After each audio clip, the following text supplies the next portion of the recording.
Beleza, estamos ao vivo com mais uma live do quadro Análise de Ações, o quadro onde eu faço análise fundamentalista das empresas, né? No caso de ações, das empresas escolhidas por vocês que me seguem aqui no Instagram, pessoal do YouTube que comenta lá, pessoal da lista de e-mails, do WhatsApp, tá? Agradeço muito aí quem manda dica de qual empresa analisar, quem manda as perguntas também, tanto pelo questionário do Google quanto aqui pelo Instagram. E a análise de hoje vai ser sobre Banco Santander.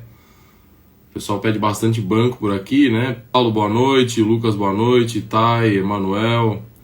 Beleza.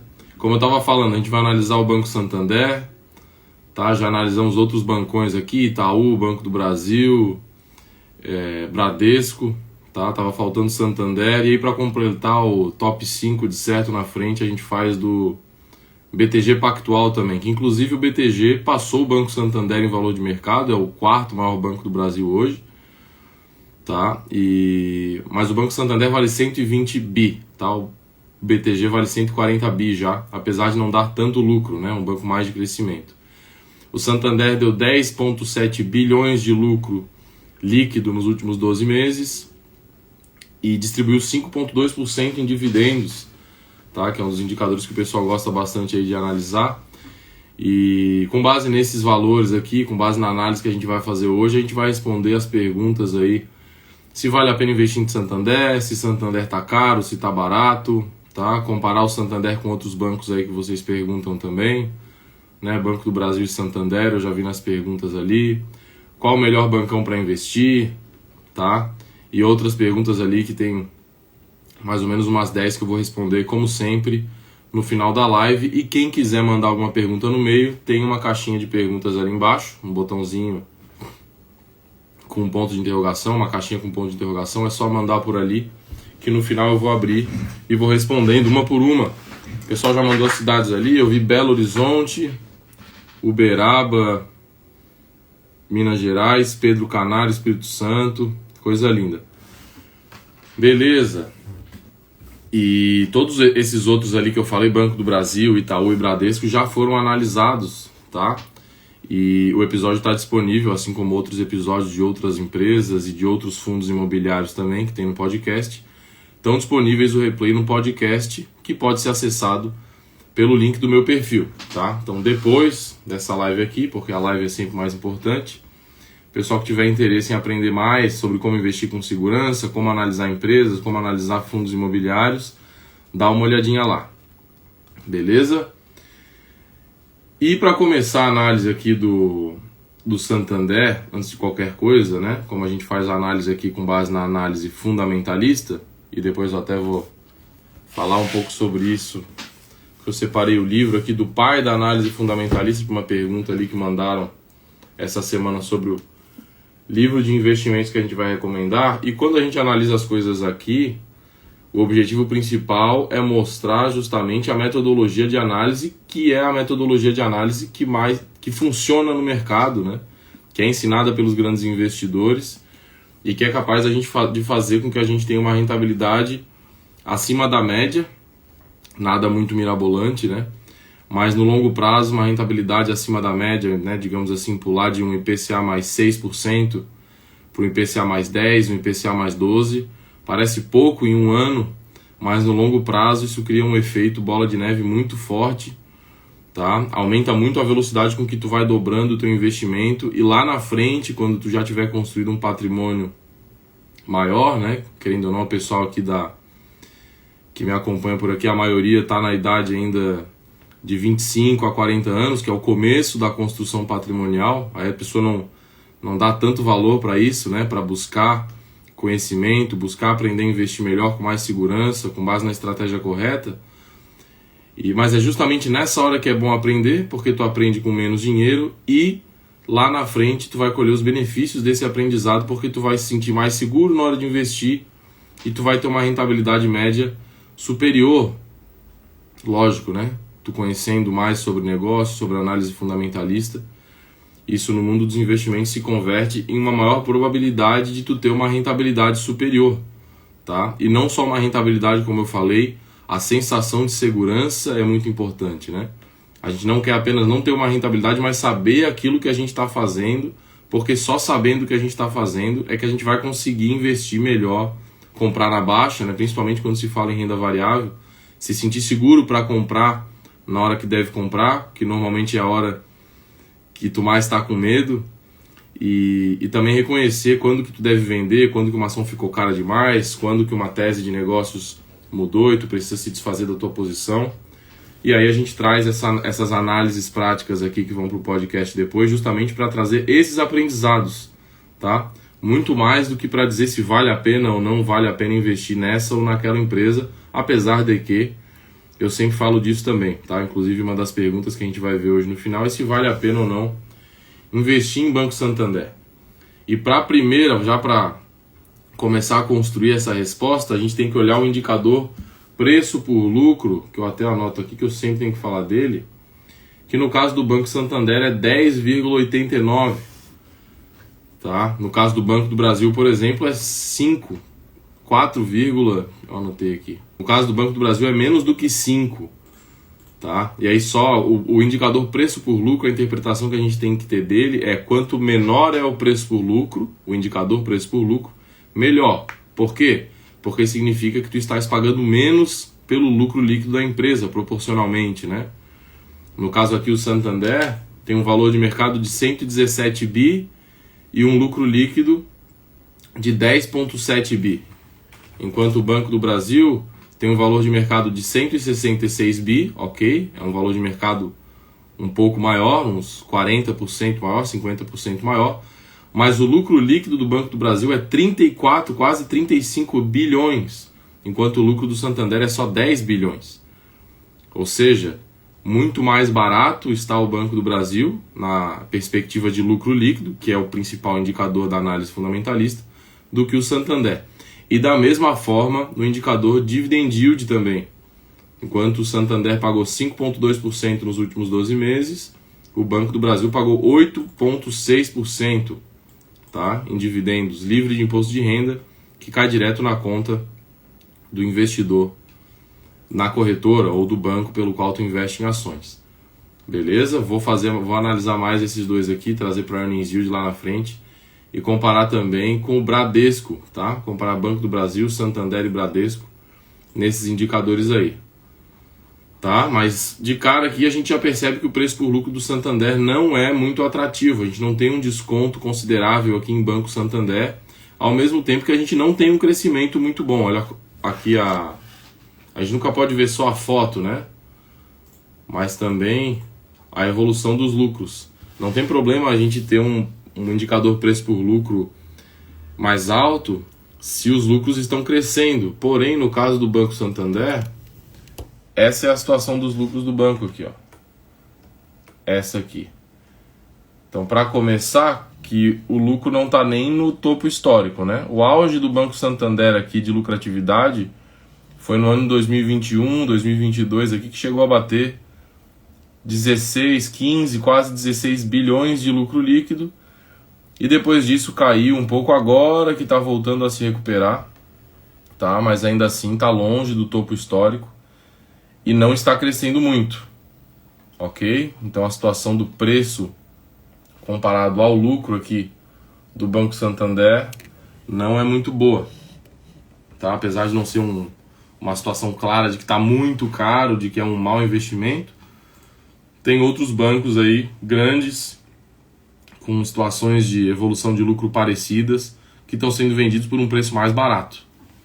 Tá? E falando sobre isso também, né, a gente sempre transforma o preço por lucro em taxa de lucratividade, que nada mais é do que inverter a fórmula, né? A fórmula preço por lucro é o valor de mercado dividido pelo lucro líquido, enquanto que a forma da taxa de lucratividade é o inverso, é o lucro líquido dividido pelo valor de mercado. E essa fórmula é mais fácil de entender porque ela vira uma taxa, né?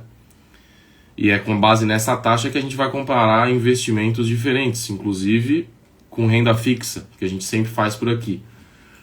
E que ao inverter esse preço por lucro, a gente chega num earnings yield, uma taxa de lucros, de 9,18% ao ano. Ou seja, a gente não tem margem de segurança para investir em Santander no preço de hoje e no lucro líquido de hoje. Tá? Inclusive a gente tem uma taxa de lucratividade bem abaixo aí dos pré-fixados do Tesouro, que hoje estão pagando aí mais ou menos 12% ao ano. Beleza? Então, na análise de preço por lucro aqui, o Banco Santander já saiu com uma notinha abaixo da média. Tanto na comparação com os títulos públicos, né, da margem de segurança, que é importante fazer, quanto na comparação com outras empresas do mesmo setor, que tanto o Banco do Brasil, quanto o Bradesco, quanto até o Itaú, que normalmente é mais caro, estão mais baratos do que o Santander no quesito preço por lucro. Beleza? Falei da evolução dos lucros aqui, tá? Mesmo se a gente projetasse o preço por lucro com base no lucro líquido do melhor período do banco, que foi no ano de 2022, a gente teria um PL de 7,8, ainda assim é um PL ruim, não ruim, né? Mas um PL mediano, nada demais, e ainda assim uma taxa de lucratividade de mais ou menos 12%, sem muita margem de segurança na comparação com os títulos públicos. Tá? Então, mesmo projetando uma lucratividade superior para o banco aqui, 50% superior quase, ainda não seria um banco barato, tá? Digamos assim. Falei da margem de segurança então, e vamos olhar aqui no site Status Invest a evolução do dividend yield do Banco Santander. Como é que eu faço para olhar aqui, tá? Isso aqui também é legal de aprender. Esse aqui é o site Status Invest, é um site de análise fundamentalista de ações. Vim aqui, botei o Santander aqui, só botar o código aqui em cima.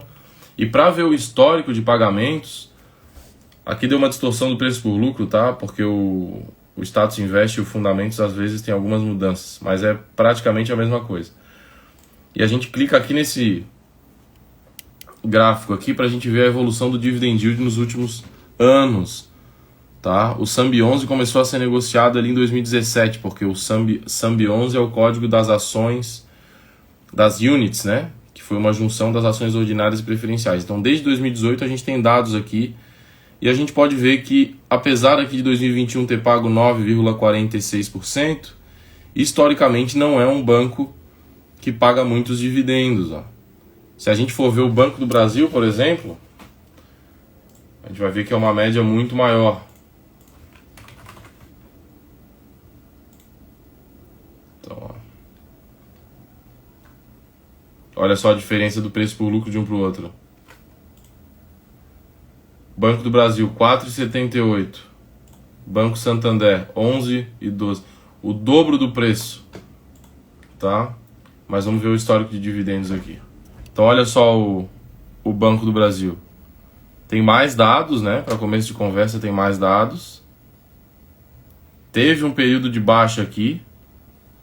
Tá? Isso aqui foi também por causa da crise política aqui que aconteceu ali em 2000. Para quem não lembra, aqui foi o impeachment da Dilma, né? Aí teve uma redução de dividendos, mas o padrão do Banco do Brasil é pagar bem mais dividendos do que o Banco Santander, tá? Se a gente ver aqui na própria média, ó, mesmo o Santander pegando só anos de mais bonança na nossa bolsa, a média em 5,18 contra uma média de 6,90% aqui do Banco do Brasil.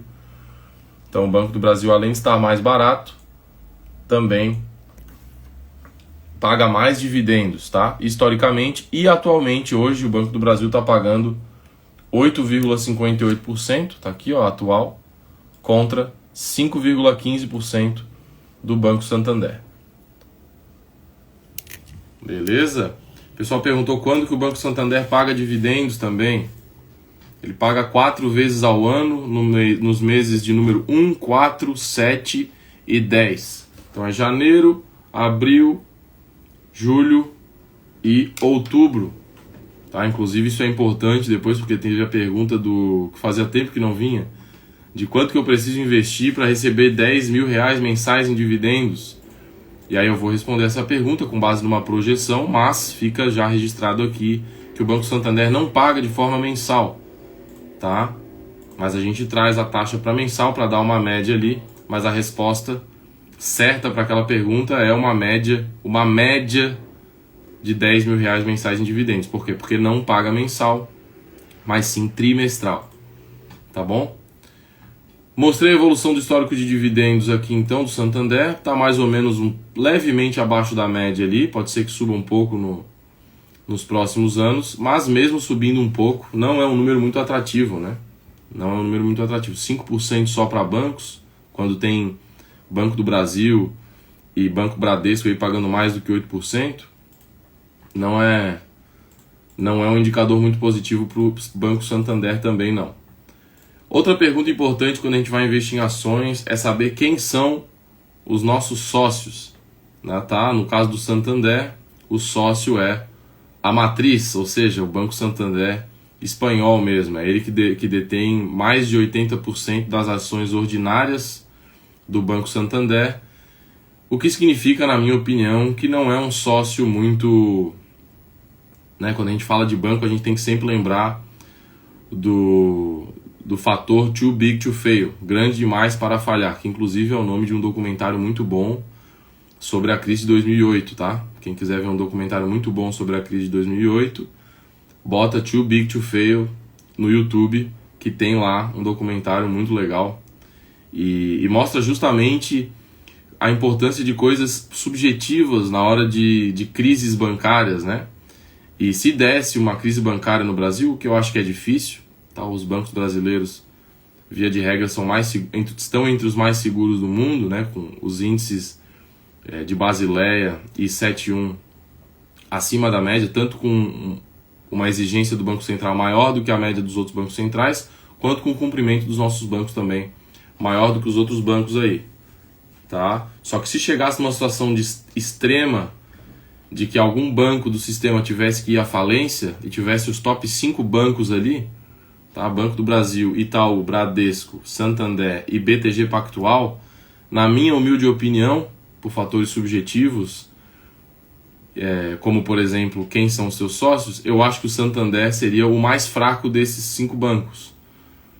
Tá? O mais fraco no sentido do que menos tem força política dentro do Brasil para ser agraciado, digamos assim, com benefícios do governo em caso de uma crise bancária. Tá bom? O Bradesco é de famílias tradicionalíssimas do Brasil, BTG Pactual, mesma coisa, né? O André Esteves é muito, apesar de já ter sido preso, ele é muito bem relacionado politicamente e dentro do mercado financeiro. O Banco do Brasil nem se fala, é um banco público, então o governo seria o primeiro que o governo salvaria, né? Seria o que o governo teria mais risco de imagem associado, então eu daria preferência para o Banco do Brasil, que inclusive é um ponto positivo do Banco do Brasil. Tá? Muita gente fala do risco político, do risco de interferência política, mas tem esse lado positivo do Banco do Brasil também. Tá? Que é o banco que, lógico, tem o melhor relacionamento político dentro do Brasil. E então, desses 5 bancos aí, top 5 bancos, eu acho que no quesito sociedade, o Banco Santander é o pior deles. Tá? Em uma situação catastrófica aqui, bancária, eu acho que o Banco Santander é o que mais passaria problema para ser resgatado pelo governo, digamos assim. Tá? O brasileiro, querendo ou não, é o governo. E eu falo até porque eu tenho bastante experiência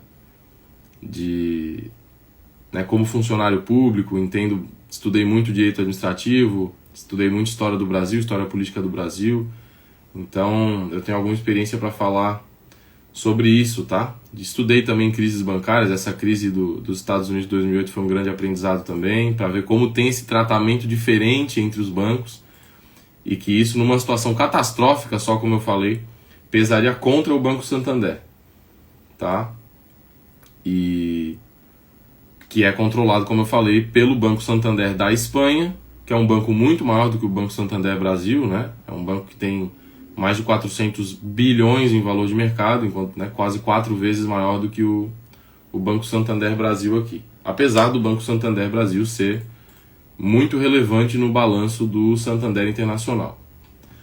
Vamos ver o resultado aqui então também.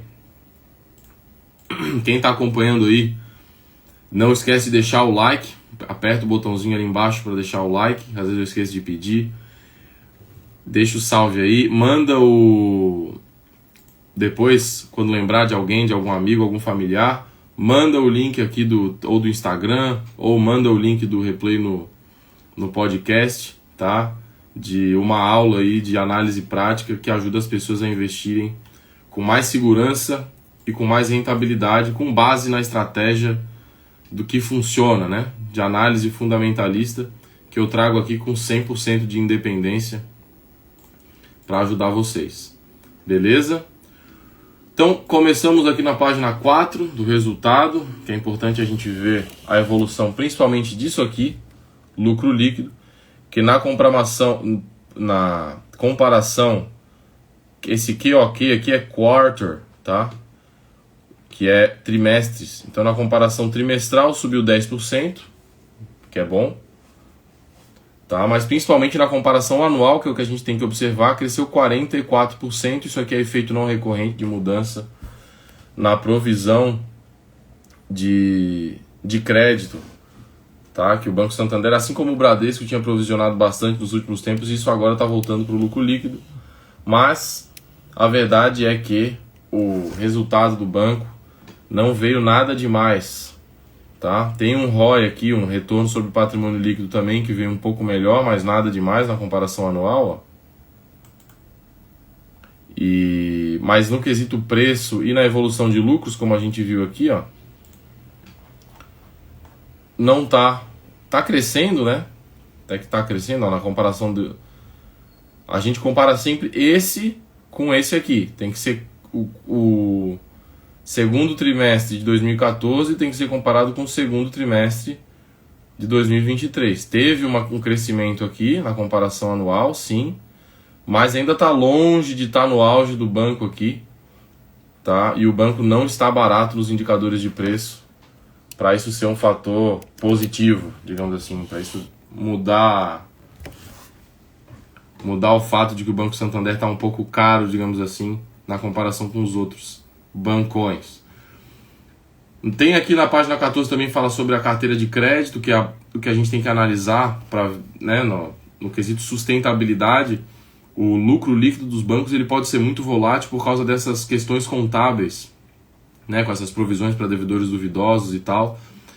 E o melhor indicador para ver a sustentabilidade de crescimento de receita e de lucro de um banco é a carteira de crédito, tá? Que no caso do Banco Santander andou de lado e que na comparação com os outros bancos que a gente tinha feito aqui, né, como eu falei aqui já no podcast, tem análise tanto de Itaú, Banco do Brasil, Bradesco, e a carteira de crédito desses bancos andou mais do que a do Santander, tá? E esses bancos estão mais baratos do que o Banco Santander. Beleza? Eu acho aqui que o Banco Santander ele acaba ficando um pouco mais caro justamente por causa dessa ligação e por causa da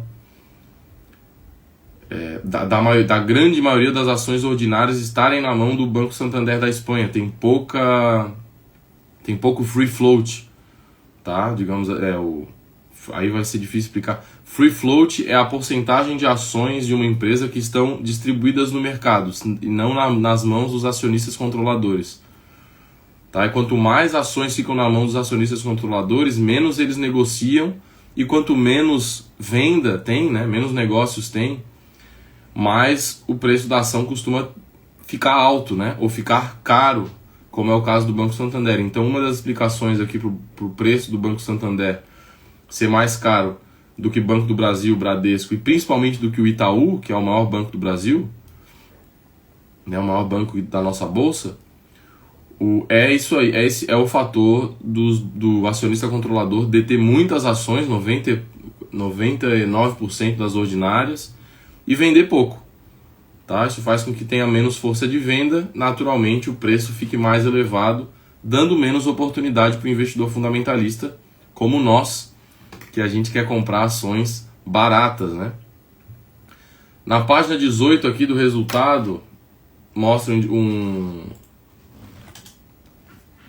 dados positivos aqui, né? Só narrando, mostrando aqui o que está na tela, mostra a inadimplência do banco tanto nos últimos 90 dias para pessoa física, quanto de 15 a 90 dias para pessoa física e pessoa jurídica. E em todos esses gráficos aqui, a inadimplência está caindo, porém, isso aqui caindo levemente, tá? Mas isso aqui não é um mérito do banco, isso aqui foi observado nos resultados de todos os grandes bancos aí, tá bom? E o sistema bancário, né, os grandes bancos, digamos assim, eles têm diferenças entre eles, mas de uma forma geral, no curto prazo principalmente, eles agem em conjunto. Quando a inadimplência sobe, ela sobe no Brasil inteiro. É uma situação, não é só um banco, tá, que vai sofrer ou vai se dar bem por causa de uma estratégia super inovadora de concessão de crédito, tá certo?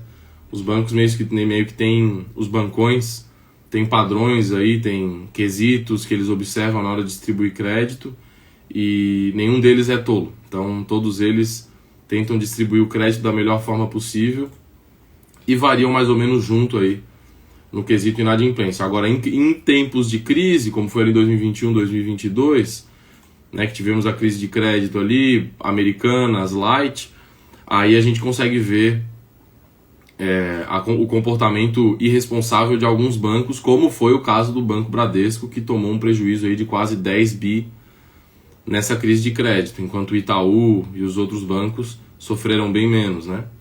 O Itaú, por exemplo, que é um banco muito maior que o Bradesco, sofreu com menos de 5 bilhões, enquanto o Bradesco sofreu com mais do que o dobro do que o Itaú. Então, em situações de crise, como eu falei, fica mais claramente demonstrado a diferença de concessão de crédito de um banco para outro. Tá? Mas mesmo assim, nesse caso ali do Bradesco, foi uma coisa muito concentrada em Light. Só em Light o prejuízo foi de 5 bilhões. Se tivesse tirado esse prejuízo do Banco Bradesco, ele estaria mais ou menos em linha ali com os outros bancões também. Beleza? Quanto aos índices de solvência, ponto positivo para o Santander aqui, tanto no Basileia quanto no 7.1, tá? Que são os dois indicadores de solvência dos grandes bancos. A gente não pode falar de endividamento para banco, né? Porque o banco é uma dívida ambulante.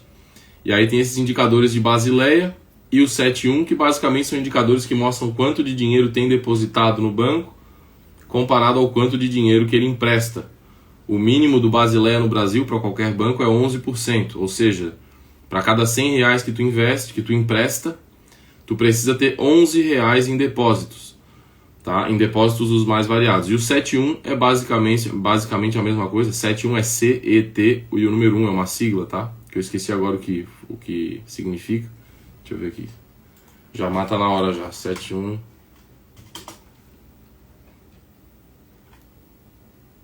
Capital. Não diz 7.1 ratio. É a principal medida de força financeira de um banco, indicando o valor do capital de alta qualidade que um banco é considerado como uma porcentagem dos seus ativos. Valor de capital de alta qualidade. A diferença do Basileia para o 7.1 basicamente é que o 7.1 ele considera os ativos mais líquidos, enquanto o 7.2 não. O Basileia considera ativos não tão líquidos também, tá? Por isso que o 7.1 pode ser 5%, enquanto o Basileia mínimo no Brasil é 11%. Nos dois quesitos aqui, o Banco Santander está cumprindo bem, porque, conforme estou mostrando na tela agora mesmo, isso aqui é do resultado deles, eles estão com o Basileia de 14,4% e o 7.1 de 11,2%, então está numa situação confortável de endividamento, entre aspas, para bancos aí, tá? Esses indicadores de solvência. Chegamos nas perguntas aqui. Quem tiver pergunta, manda aí embaixo, tá? Que a gente agora vai para as perguntas sobre o Banco Santander. E sobre investimentos em geral também, que o pessoal perguntou de livro aqui, eu vou responder também. Beleza? O pessoal tá curtindo a live aí. Quem tá na live aí, manda um likezinho. Pra mim não aparece mais o like aqui do lado. Manda um coraçãozinho aí enquanto eu vou abrindo a pergunta aqui. Vale a pena investir em Banco Santander, SAMB11, que é o código das ações mais negociadas do Banco Santander? E na minha opinião, não vale a pena investir em Banco Santander. Não que seja uma empresa muito cara ou uma empresa muito ruim, mas no mundo dos investimentos tudo é questão de comparação, tá? E no caso do Santander aqui, a gente compara o Banco Santander com outros bancos aqui da Bolsa Brasileira, como o Banco do Brasil, Banco Bradesco, Itaú, tá? E na comparação com esses bancos, o Banco Santander está mais caro no indicador preço por lucro. Não é um banco que tem uma vantagem competitiva descomunal sobre esses outros bancos. Eu diria que não tem nenhuma vantagem competitiva ou nenhuma perspectiva de crescer mais do que esses outros bancos aí. Cada um desses bancos tem seus pontos positivos, né, pontos fortes e pontos fracos. E eu não vejo justificativa para o Banco Santander estar sendo vendido por um preço tão mais caro que os outros bancos na comparação com os lucros.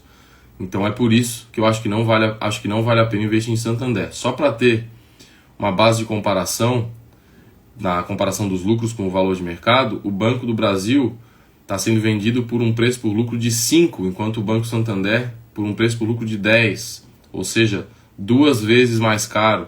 Além disso, paga bem menos dividendos do que o Banco do Brasil e Banco Bradesco, tá? Enquanto o Banco Santander paga 5,2% em dividendos nos últimos 12 meses, né?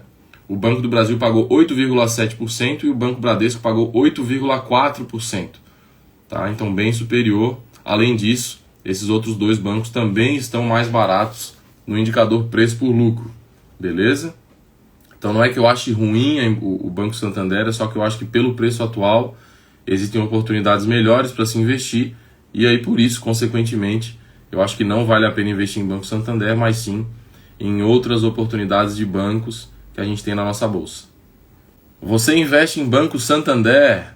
Não investe em Banco Santander, pelos motivos que eu citei agora há pouco. Basicamente, ele é mais caro que os outros bancões da nossa bolsa, é mais caro no indicador preço por lucro, tanto do que Itaú, que é o maior banco da nossa bolsa, do que Bradesco e do que Banco do Brasil. Paga menos dividendos do que esses outros bancos. Falei aqui, né? Banco do Brasil pagou 8,7% nos últimos 12 meses. Banco do Bradesco também pagou 8,4%, enquanto que o Banco Santander pagou 5,2% apenas. Tá?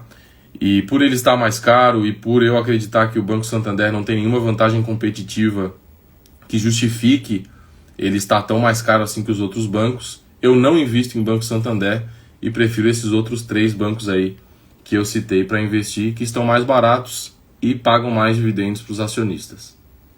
Quantos bancos recomenda ter na carteira de ações?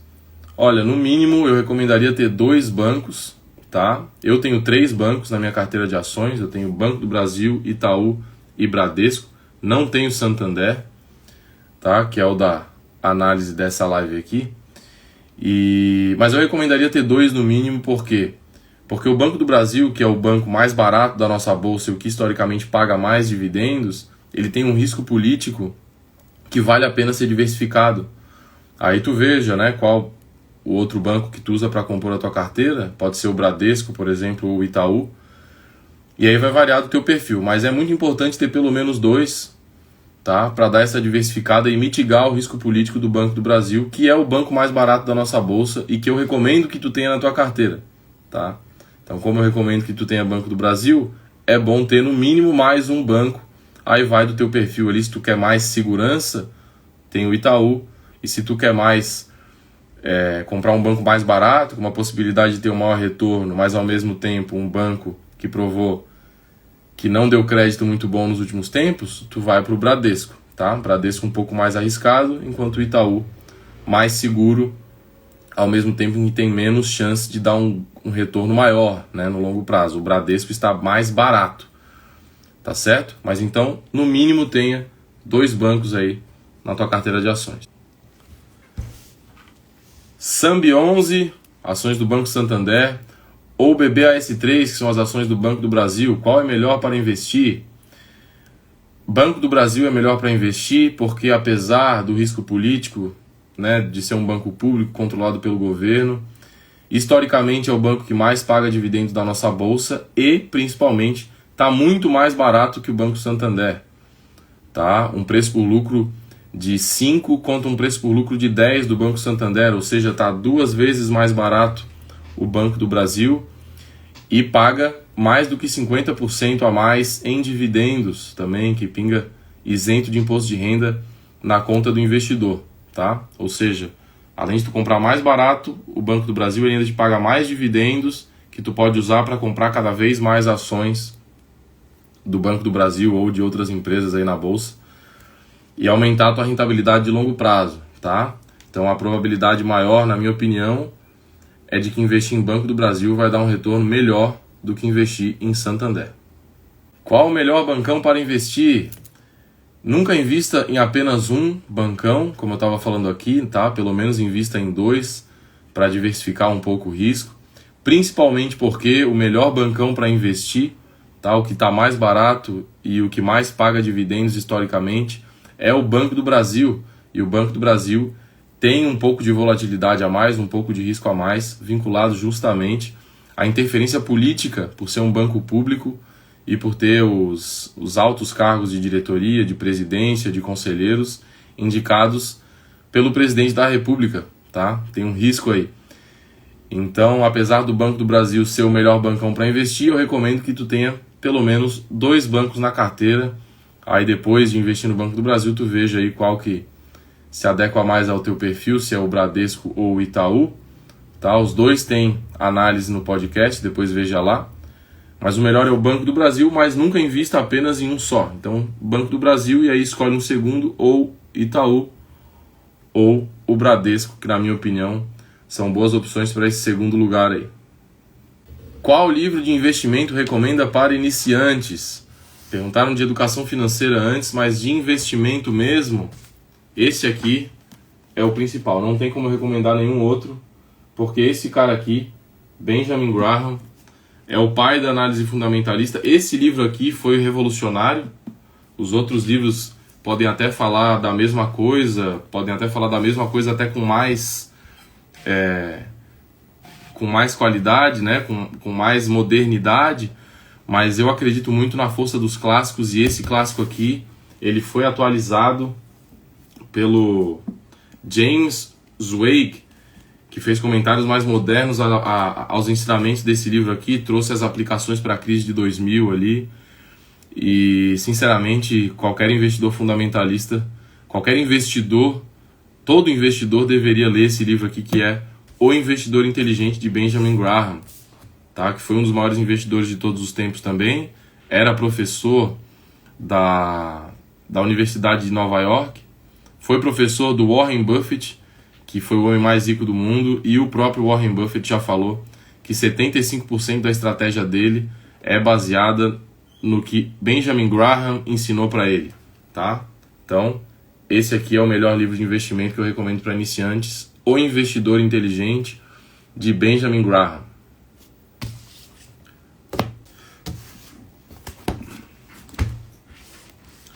Próxima pergunta. É preciso saber muita matemática para começar a investir? Não. Conforme a gente vê aqui, eu sempre tento trazer as fórmulas que a gente usa aqui para ir além, né, só do número. A gente pode ver que as fórmulas matemáticas no mundo dos investimentos são muito simples, tá? Normalmente é só uma divisão ou uma multiplicação.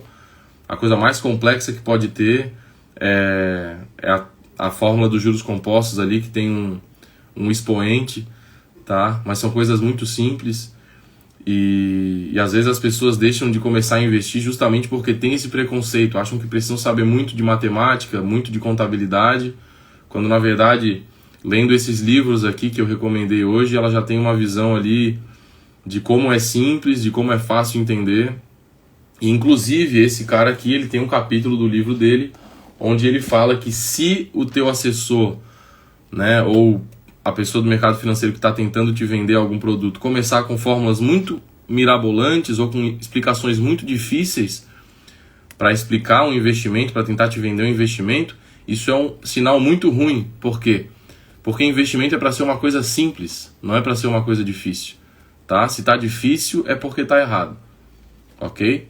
E nunca acreditem que só porque uma pessoa fala muito complicado sobre investimentos ou sabe falar bonito, é porque ela domina aquele assunto. Normalmente é o contrário, é a pessoa que sabe falar com simplicidade sobre aquele investimento que tem mais conhecimento sobre aquilo. E não só que tem mais conhecimento como aquilo, mas que provavelmente está sendo mais honesta, tá, na hora de dar uma informação sobre investimentos. Então, não precisa saber muita matemática, tá? Mas tem que ter um raciocínio lógico e vontade de aprender e vontade de ir atrás de informações. Em quais meses o Banco Santander paga dividendos? Janeiro, abril, julho e outubro. Tá? Banco Santander paga 4 vezes ao ano, de costume, tá? A gente nunca pode assumir que vai ser para sempre assim. O mercado de ações não é o mercado ideal para tu ficar achando que vai sempre receber dividendos em tal mês, tá? As empresas variam o pagamento de ano para ano. O mercado ideal para ter mais previsibilidade de dividendos é o mercado de fundos imobiliários, que também está cheio de análise lá no podcast. Quem tiver interesse é só ir clicar no link do meu perfil aqui mesmo do Instagram, que todos os episódios de análise estão lá. Top 3 livros de educação financeira. Legal. Acabei de mostrar aqui o top livro de investimentos, né, do Benjamin Graham. Mas de educação financeira, o que eu recomendaria acima de todos é esse aqui, ó. Os Segredos da Mente Milionária. Por quê? Porque ele é curto, simples, vai te passar a essência, né, da educação financeira. Não vai falar muito sobre investimentos, como eu falei aqui, né? Não vai te explicar sobre ações com profundidade, nada disso. Mas vai te dar o caminho para organizar financeiramente a tua vida e aí sim começar depois a melhorar os teus resultados na parte de investimentos com outros livros, né? Os livros sobre educação financeira são mais simples. E esse aqui fala muito bem sobre a filosofia que tu tem que ter para ser rico lá na frente, né? E mostra que, ao contrário do que as pessoas imaginam, os ricos, né? Esse livro aqui ele é bem legal porque ele tem... ele fez um estudo estatístico com uma população bem grande nos Estados Unidos e justamente com os milionários, né? O nome do livro é Os Segredos da Mente Milionária. E ao contrário do que muita gente pensa, os milionários, os ricões, né? Que estão soltos por aí no mundo, eles não são pessoas espalhafatosas, que compram o último carro do ano, que tem um apartamento mais caro, que viajam para o exterior todo ano. Não são essas pessoas, tá? Mas são as pessoas que têm disciplina, que conseguem viver com menos do que ganham, que são gratas por aquilo que têm, que estão preocupadas em trabalhar, cuidar da saúde, cuidar da família, tá? São pessoas mais disciplinadas, menos gananciosas, e esse livro fala com bastante propriedade, bastante estudo, né, sobre isso. Ele mostra o perfil dos milionários dos Estados Unidos. Além desse aqui, tem O Homem Mais Rico da Babilônia, que também é muito bom, mais simples, tá? E o mais moderno aqui, que é A Psicologia Financeira, do Morgan Housel, que também é muito bom, tá? Então esses 3 livros aí são muito bons sobre educação financeira. Lúcio, tenho esse, O Segredo da Mente Milionária. Boa. Tem, já leu ou tem e não leu ainda? Tem que ter e ler, né? Sambi 11, Sambi 4, Sambi 3. Como saber a ação correta para investir? Essa situação acontece em várias outras empresas, né? A Sanepar também tem a SAPR4, SAPR11. E basicamente, o que importa para escolher qual ação comprar são 2 fatores. Tag along, que é a possibilidade que tu tem de vender as tuas ações pelo mesmo preço que o acionista controlador em caso de troca de controle. E 2, liquidez, que nada mais é do que a facilidade de transformar o teu investimento, né, o teu ativo, em dinheiro real para pagar a conta, para fazer um Pix. Tá? E o indicador de liquidez que a gente usa para analisar ações é o número de negócios diários, a média de números de negócios diários. Tá? E nesse caso, o Sambi 11 é a ação correta para investir, porque ele tem 100% de tag along e é 70 vezes mais negociado do que Sambi 4 e Sambi 3, que tem poucos negócios, tá? Para o tamanho da empresa que é, não compre Sambi 4 nem Sambi 3, porque tem menos de 2 milhões de negócios diários. Enquanto Sambi 11, que é a ação correta para comprar, tem mais de 70 milhões. Tá certo? Mas mesmo assim, quem tem Sambi 4 ou Sambi 3, a não ser que tenha muitos milhões investidos, né? Mas não precisa se preocupar, porque não é um grande erro também, e tem o tag along da mesma forma como o Sambi 11. Mas, se puder escolher entre as 3, né, não tiver comprado ainda, Sambi 11 é a ação correta para investir. Lucas, o que você espera de HCTR11? Acha que pode recuperar? Não sei. Não tenho conhecimento profundo sobre o HCTR11. Precisaria dar uma olhada para te responder com propriedade. Se eu não sei direito o que está acontecendo, eu prefiro não me aventurar para não falar besteira. Beleza? Vamos para a última pergunta aqui. Como planejar minha aposentadoria para daqui 30 anos? Olha, planejamento de aposentadoria, inclusive, era a primeira aula do intensivo gratuito, né? Que a previsão de voltar é no começo do ano que vem, tá? A primeira aula da semana Viver Dividendos, que é o intensivo gratuito, era justamente como planejar a nossa liberdade financeira, né? Ou aposentadoria. Liberdade financeira é um nome bonito para isso. E basicamente planejamento de aposentadoria vai envolver algumas variáveis, tá? Primeiro, o prazo que tu botou aqui, que é 30 anos, mas também vai depender do teu aporte, tá? Quanto mais tu aportar, mais dinheiro tu vai ter lá na frente, claro, né? E quanto mais rentabilidade média tu tiver, também mais dinheiro tu vai ter lá na frente. Eu teria que abrir a planilha aqui de planejamento de aposentadoria que eu tenho, tá? Mas basicamente tu teria que projetar uma rentabilidade média de longo prazo, bota aí um 5% acima da inflação, para ser bem conservador, e fazer, com base nessa rentabilidade, projetar um aporte teu e levar isso para o longo prazo, no caso 30 anos. Tá? E aí tu vai ter que lá na frente, tu tem que saber qual é o teu custo de vida mensal. Eu teria que ter 10 minutos para responder essa pergunta, né? Mas tu precisaria saber, por exemplo, ó, vamos fazer uma... Deixa eu ver se eu abro a planilha aqui.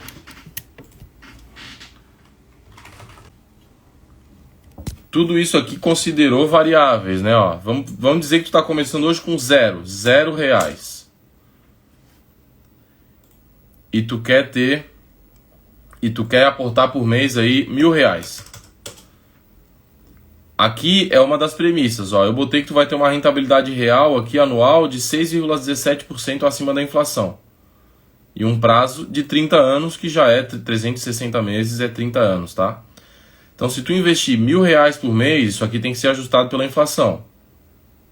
É 1.000 hoje, né? Daqui a um ano é tudo em valor presente. A inflação está desconsiderada aqui.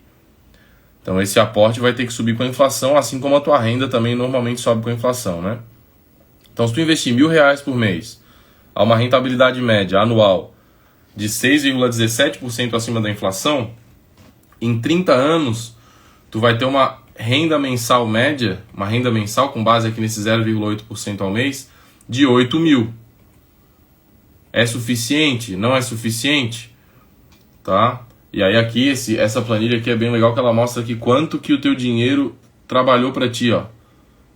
Investindo 1.000 por mês, tu vai ter botado 360 mil e só de juros tu vai ter criado 640.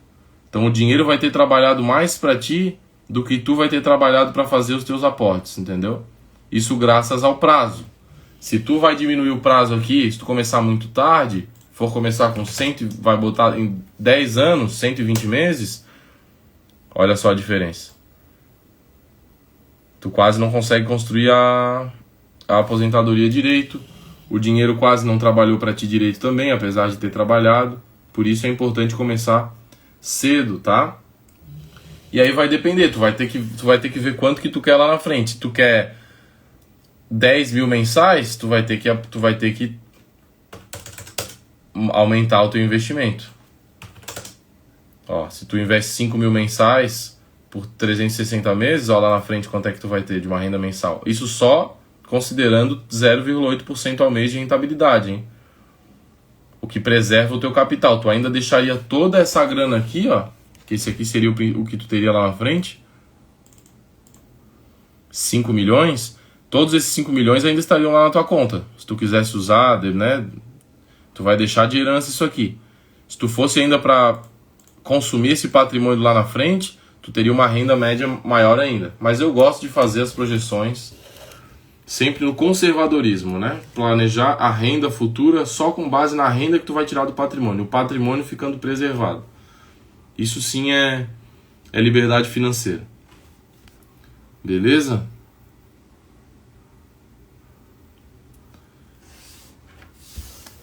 Entrando em apps de gerenciamento de investimento, qual o melhor na sua opinião? Eu uso o da própria XP, tá? Eu não fico fazendo muito gerenciamento de investimentos nessas plataformas, não. Mas eu tenho também conta na Gorilla, tá? E a Gorilla faz uma condensação de todos os investimentos que tu tem em todas as corretoras e eu gosto, tá bom? Então depois dá uma olhadinha aí no aplicativo da Gorilla. Beleza, Leonardo?